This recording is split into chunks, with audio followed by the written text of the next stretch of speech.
നമസ്കാരം സുഹൃത്തുക്കളെ. ഇറാനിലെ മുള്ളമാര തൊപ്പികൾ വരെ പറക്കാൻ ആരംഭിച്ചിരിക്കുകയാണ്. വെടിവെപ്പും കൊള്ളവെപ്പും ആരംഭിച്ചിരിക്കുകയാണ്. 10-15ഓളം പേര് മരിച്ചിരിക്കുന്നു.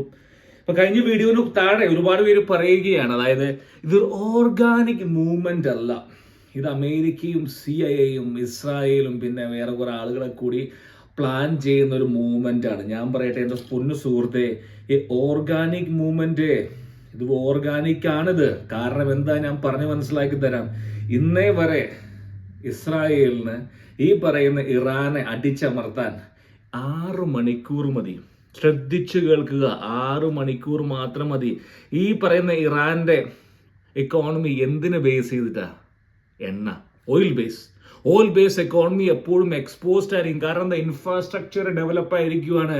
നിന്റെ എണ്ണ ശുദ്ധീകരണ ശാലകൾ കടലിലാണോ, ഭൂമിക്കടിയിലാണോ, മുകളിലാണോ, മരുഭൂമിയാണോ, ഒരു 6 മണിക്കൂർ മതി അടിച്ചൊതുക്കാനായിട്ട്. ശരിയല്ലേ? Oil base ഇക്കോണമിയാണ്. ഓയില് വരവ് നിന്ന് കഴിഞ്ഞാൽ പട്ടിണി പരിവട്ടമാകും. അല്ലാതെ എന്തുണ്ട് കയ്യിൽ?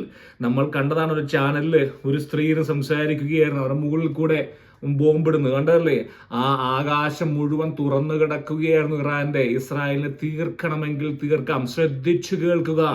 ഇറാനിലെ ജനങ്ങളുടെ കൂടെ നിന്ന ഒരേ ഒരു രാജ്യം അമേരിക്കയല്ല, യൂറോപ്പല്ല, സുന്നി ദേശങ്ങളല്ല, ഇസ്രായേൽ മാത്രമാണ് ഇറാനിലെ ജനങ്ങളുടെ കൂടെ നിന്നിരിക്കുന്നത്. ഇസ്രായേലിന് വേണമെങ്കിൽ അവസാനിപ്പിക്കാമായിരുന്നു. ശരിയല്ല ഞാൻ പറയുന്നത്?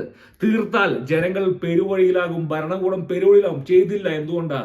ജനങ്ങളെ ഓർത്തുകൊണ്ട് മാത്രമാണ് നെതന്യാഹു എണ്ണ ശുദ്ധീകരണ ശാലകളെ തകർക്കാതിരുന്നത്. അല്ലെങ്കിൽ ചെയ്യാമായിരുന്നില്ലേ? കാരണം എന്തുകൊണ്ടാണ്? Waiting for organic movement. ഉള്ളിൽ നിന്ന് വരണം.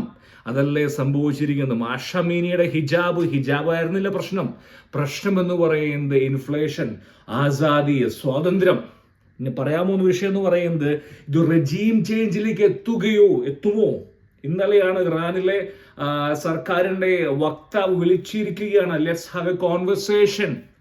അപ്പൊ ഇന്നലെ വരെ 10-15ഓളം പേരെ മരിച്ചിട്ടുള്ളൂ. സാധാരണ സ്ഥിതി ആയിരുന്നെങ്കിൽ, പഴയ ഇറാനായിരുന്നെങ്കിൽ, പഴയ സിംഹമായിരുന്നെങ്കിൽ 2000 പേര് ഇങ്ങനെ മലച്ചു കിടന്നേനെ അവിടെ. ശരിയല്ല ഞാൻ പറയുന്നത്? 10-15ഓളം പേരെ ഇന്ന് വക്താവ് വിളിച്ചിരിക്കുകയാണ്, നമുക്ക് സംസാരിക്കാമെന്ന്. ഞാൻ നുണയല്ല പറയുന്നേ. ഈ ഒരു അവസ്ഥയിലേക്ക് എങ്ങനെ ഇറാൻ എത്തി? ഇവിടെയാണ് ഇറാന്റെയും അമേരിക്കയുടെയും കഴിവ്. അതായത് ഇറാന്റെ ശൗര്യം കുറച്ചു, പിടികുറച്ചു. എന്താണ് ഇറാൻ ആഗ്രഹിച്ച സംഭവം? എന്തായിരുന്നു? വളരെ സിമ്പിളായിട്ട് ഇറാന്റെ ആഗ്രഹം എന്ന് പറയുന്നത് സുന്നി ദേശങ്ങളെ, അതായത് മിഡിൽ ഈസ്റ്റിലെ രാജാവായി വാഴുക, എന്നിട്ട് സുന്നി ദേശങ്ങളെ ഇസ്രായേലിനെതിരായിട്ട് പണിയുക. അവരടിച്ച് തകരും. സുന്നികളും ഈ പറയുന്ന യഹൂദനും കൂടി അടി കൊടുന്നു. ഞാൻ ഇവിടെ ഇരുന്നു കൊണ്ട്, അകലിയിരിക്കുന്നത് ഞാൻ ഇവിടെ ഇരുന്നു കൊണ്ട് രസിക്കുക. പക്ഷെ സുന്നി ദേശങ്ങൾ മുന്നോട്ട് പോയില്ല. അവർക്കറിയാമായിരുന്നു അവർക്ക് ലിബിയ ആവാനോ അല്ലെങ്കിൽ സിറിയ ആവാനോ താല്പര്യമില്ല. ഈ കെണിയിൽ സുന്നി രാജ്യങ്ങൾ വീണില്ല. അതാണ് ഇസ്രായേലും അമേരിക്കയുടെ വിജയം എന്ന് പറയുന്നത്. മനസ്സിലാവുന്നുണ്ടോ? നേരെ തിരിച്ചിങ്ങോട്ട് വന്നു. ഇസ്രായേൽ എന്ത് ചെയ്തു? ഹൂതികളെ ഇല്ലാതാക്കി, ഹിസ്ബുള്ള ഇല്ലാതാക്കി, അപ്പൊ ഹമാസിനെ ഇല്ലാതാക്കി. സുന്നി ദേശങ്ങൾ ചുപ്ചാപ്പ് ഞങ്ങൾ അത്യാവശ്യം ചില ബിസിനസ്സും കാര്യങ്ങളൊക്കെ മുന്നോട്ട് പോയിക്കോളാം, തിരിഞ്ഞ് ഇങ്ങോട്ട് വന്നു. ഇതാണ് അമേരിക്കയും ഇസ്രായേലും ചെയ്ത് നോൺ ഓർഗാനിക് മൂവ്മെന്റ് ഇൻവോക്ക് ആക്കുകയായിരുന്നില്ല. അവർ ചെയ്തത് എന്താണ്? ഇവരുടെ ശൗര്യം കുറച്ച് തിരിച്ചിങ്ങോട്ട് വന്നു. ശരിയല്ലേ? ഞാൻ പറയുന്നത് തെറ്റാണോ? ഞാൻ വീണ്ടും ഒരു ചോദ്യം, ഇനി സംഭവിക്കുമോ? അധികാര കൈമാറ്റം അല്ലെങ്കിൽ ഈ പറയുന്ന മുല്ലമാരെ ഒഴിവാക്കുമോ? 90% സംഭവിക്കില്ല. കാരണം എന്തുകൊണ്ടെന്ന് വെച്ചാൽ ആദ്യകാരണം അമേരിക്ക തന്നെയാണ്. അമേരിക്കയ്ക്ക് ഒരാഗ്രഹവുമില്ല അവിടെ ഭരണമാറ്റം കൈവരണമെന്ന്. അല്ലെങ്കിൽ ഞാൻ കടക്കാം. ഫസ്റ്റ് പോയിന്റ് എന്ന് പറയുന്നത്, നമ്മൾ എവിടെ നോക്കിയാലും, ലോകം മുഴുവൻ നോക്കുമ്പോഴും ഈ അധികാര കൈമാറ്റം, അല്ലെങ്കിൽ ഈ ഷേഖ് ഹസീന അല്ലെങ്കിൽ ശ്രീലങ്ക നമ്മൾ കണ്ടതാണ്. ഒരേ ഒരു ഘട്ടത്തിൽ മാത്രമേ അവിടെ അധികാര കൈമാറ്റം സംഭവിക്കുള്ളൂ, അല്ലെങ്കിൽ അധികാര മാറ്റം സംഭവിക്കുള്ളൂ. ഏത് ഘട്ടത്തിലാണ്?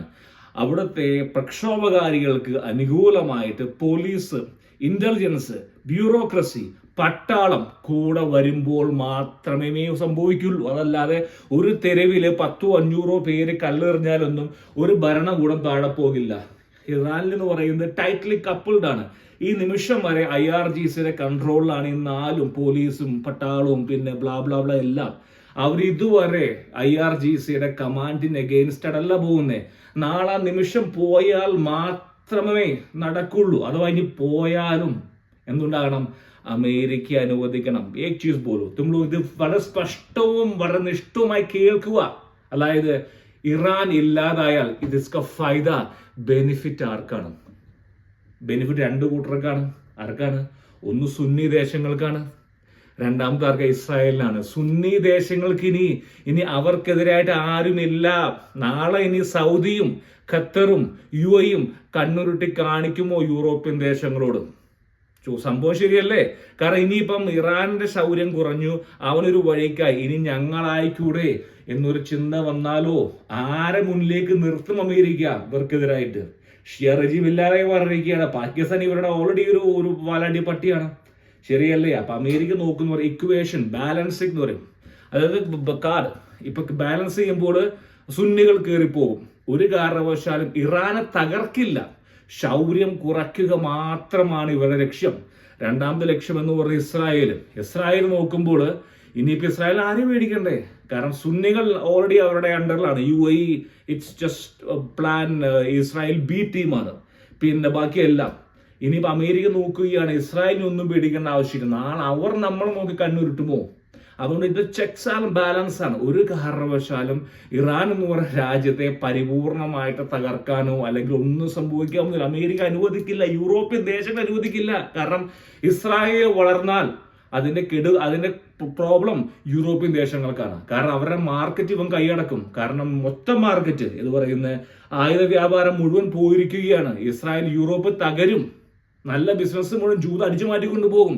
അപ്പൊ അതുകൊണ്ട് തന്നെ ഒരു കാരണവശാലും ഈ ഇസ്രായേലിനെ വളർത്താൻ യൂറോപ്യൻ ദേശങ്ങൾ സമ്മതിക്കില്ല. അതുകൊണ്ട് ഒരു കാരണവശാലും ഒരു അധികാര കൈമാറ്റം അല്ലെങ്കിൽ നാളെ മുതൽ ഇറാനിലെല്ലാം മാറ്റില്ല. പക്ഷെ ശൗര്യം കുറയ്ക്കാൻ മാത്രമാണ്. അത് ഞാൻ പറഞ്ഞ പോയിന്റ്.